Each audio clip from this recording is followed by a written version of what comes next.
So question number 21, next question is, describe a time when you had to investigate a challenging situation regarding ESG in the workplace and how did you handle it? So it's a behavioral question, and answer that. In my previous role, we have faced resistance from senior management when proposing new sustainability goals due to perceived cost barriers. So I overcame this by presenting a detailed analysis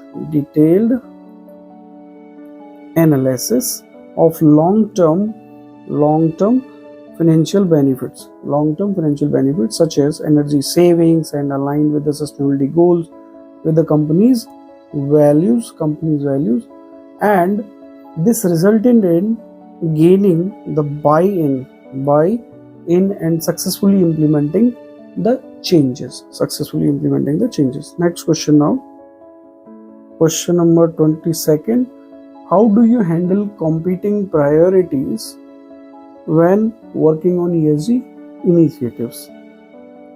So the answer can be, I prioritize ESG initiatives based on materiality and the potential impact of this material topic. Impacts on the business. I also ensure clear communication with the stakeholders to align the objectives. In cases of competing priorities, I also collaborate with leadership to determine the best approach, that balances short-term and long-term goals, also ensuring a focus on key ESG matrices. Next question now. Next question number 23 is, how do you conduct a materiality assessment for a company's ESG initiative? So let's see the answer. How do you conduct a materiality assessment? So a materiality assessment basically involves identification and evaluation of the ESG issues that are most relevant to company's operations, stakeholders, and long-term value. I would start by reviewing the industry trends, engaging with the internal and external stakeholders, and also analyzing the company's risk profiles. The outcome would guide the company's strategic ESG priorities and focus areas for reporting. Next question now. Question number 24. How do you measure and manage environmental risk associated with a company's supply chain?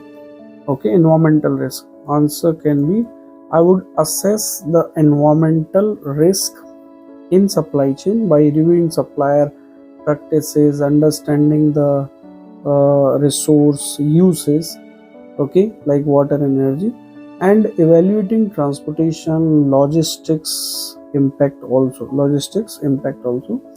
Implementing tools like a sustainability scorecard for suppliers. Also conducting the environmental audits, working closely with suppliers to improve practices would also be essential, and encouraging the use of more sustainable materials and reasonable sourcing can mitigate supply chain risks. Next question. Question number 25. What are your thoughts on the role of ESG in merger and acquisitions? The answer can be, ESG plays a crucial role in M&A, merger and acquisition, by assessing the potential environmental and social risk and ensuring that the target company's governance aligns with the acquiring company's values. Also, due diligence should include ESG performance, compliance with the regulations, and potential liabilities. Integrating ESG considerations can enhance the value of the deal and also help prevent unforeseen risks. So that's how we can answer. Next question now. Next question number 26 is, Can you discuss how ESG impacts corporate reputation and brand value? So, can answer, ESG directly influences corporate reputation by showcasing a company's commitment for ethical behavior, sustainability, and positive social impact. Companies with strong ESG practices attract the loyal customers, top talent, and investors, which ultimately enhances the brand value. Fair brand value.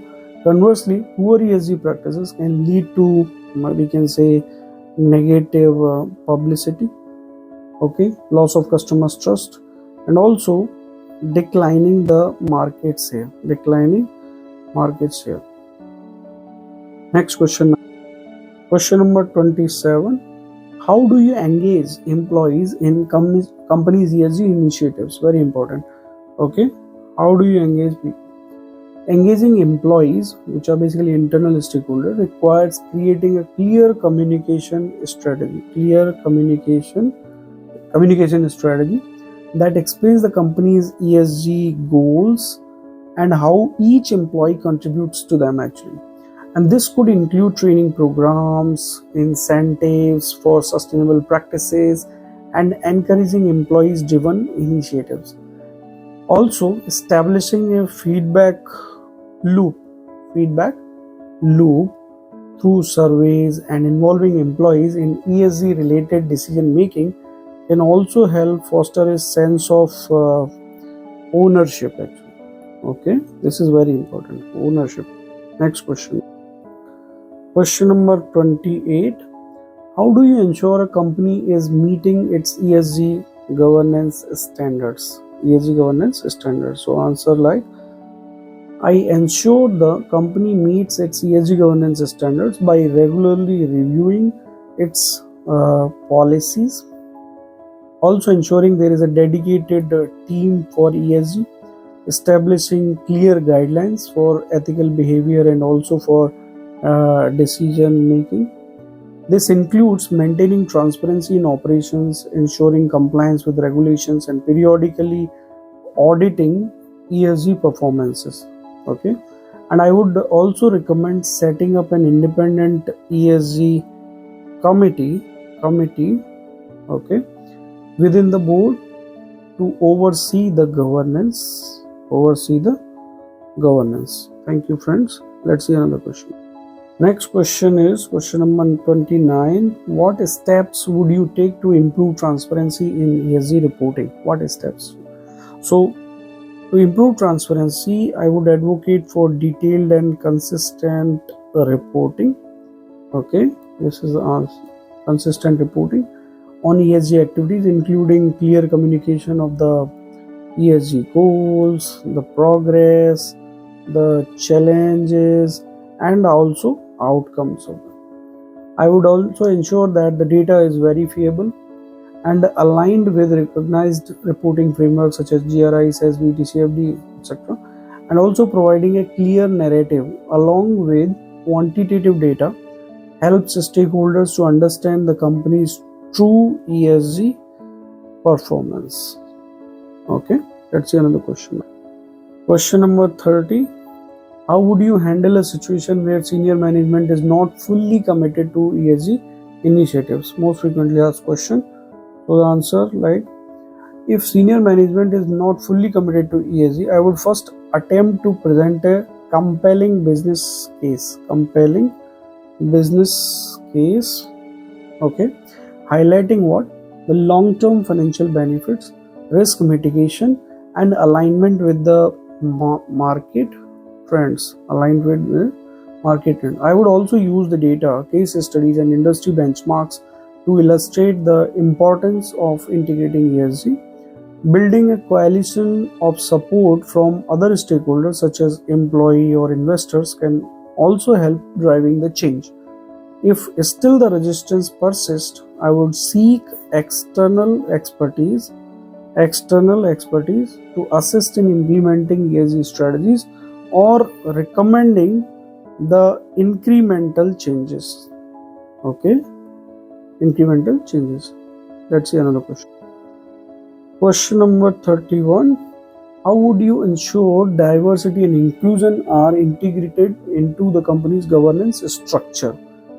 Diversity and inclusion in the governance structure. Answer can be, I would start by setting measurable diversity and inclusion goals for the board and senior management. Also, implementing transparent recruitment and promotion processes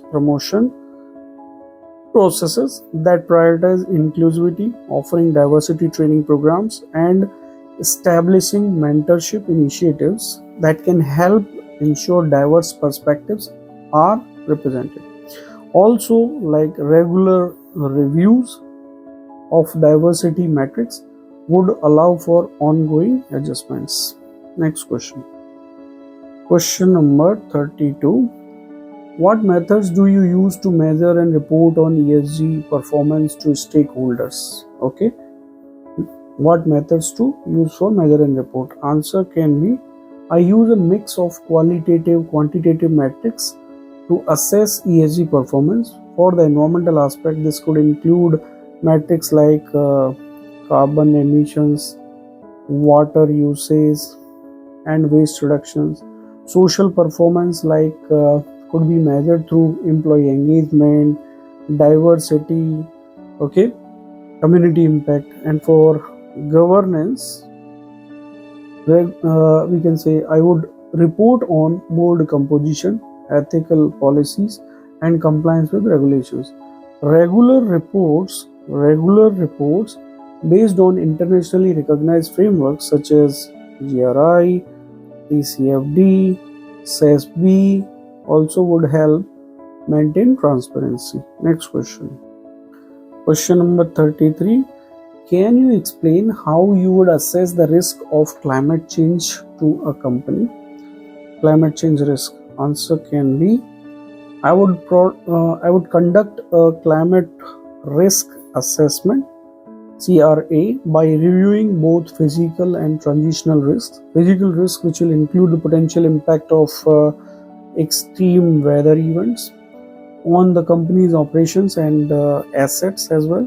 Okay. Then transitional risks involve shift in regulations, market preferences, technology related to climate change, and this can be assessed using tools like TCFD framework as well, which provides guidance on disclosing climate related risk and also the opportunities. Okay, next question now. Question number 34. How would you respond if a company received criticism regarding its ESG practice from an external audit? So answer can be like, if criticism arises from an external audit, I would approach it with a transparent and constructive mindset. Okay, transparent and constructive mindset. I would review the findings, identify areas for improvement, and immediately initiate the corrective actions. Okay, and this might include revising policies, improving data collection, or strengthening employee engagement on ESG initiatives. Also, communicating these steps clearly to both internal and external stakeholders is a key to maintain the trust and demonstrating also the accountability. Okay, next question. Question number 35. How do you manage ESG performance for a company with global operations and different regulatory environments? Very interesting question. So answer can be like, managing ESG performance in a global company, okay, requires a flexible regional specific approach that respects the local regulations, okay, while maintaining global ESG standards. I would establish clear overarching ESG principles for the entire organization while allowing for adaptations based on local environmental regulations, cultural norms, and social expectations. Then regular communication, collaboration between global teams ensure alignment and consistency in achieving the company's ESG goals. Next question. Next question, number 36. Describe a situation where you had to convince a team or management to adopt a new ESG initiative. How did you approach it? New ESG initiative. Answer can be, in a previous role, I proposed an energy saving initiative. Energy saving initiative that required a significant amount of investment. I approached the team by presenting the potential savings, okay, on energy costs over time and illustrating the long-term environmental benefits. I gathered support from key stakeholders and offered a pilot program to demonstrate the feasibility of the initiative. After seeing the initial results, the management team was more receptive and approved the full-scale implementations. Okay, thank you. Let's see another example now. Question number 37. How do you prioritize ESG initiatives when a company is facing budget constraints? Actually, very interesting, budget constraints, and very frequently is asked questions. When dealing with budget constraints, I would prioritize ESG initiatives that offer both long-term financial and non-financial benefits like environmental and social benefits. Initiatives that reduce operational costs, such as energy saving programs or mitigating regulatory risks such as waste reduction, would be prioritized. I would also explore partnerships, grants, or other external funding opportunities to support ESG efforts without impacting the company's bottom line, without impacting it. Okay, next question. Question number 38. What strategies would you use to engage with investors on ESG matters? Engagement with investors. Answer can be, I would engage with investors by providing transparent, well documented ESG reports, okay, that align with recognized frameworks like SASB or TCFD. I would also highlight the company's long-term sustainability goals and demonstrate how ESG initiatives are integrated into business strategy. Also, engaging in open dialogues with institutional investors about how ESG issues are being managed, and the potential impacts on financial returns is key to build the trust, among investors. Let's see another question now. Question number 39. Can you share an experience where you led an ESG related project that had a significant impact on company's sustainability efforts? Okay, example, like in my previous role, I led a waste reduction project that resulted in reducing the company's landfill contributions by, let's say, 40% in 12 months, over 12 months, by introducing a recycling program and improving supply chain logistics. We reduced waste generation and saved costs on disposal of the waste. This initiative not only contributed to the company's sustainability goals but also improved employee engagement, as they saw their efforts making a tangible impact on the environment. Let's see another question.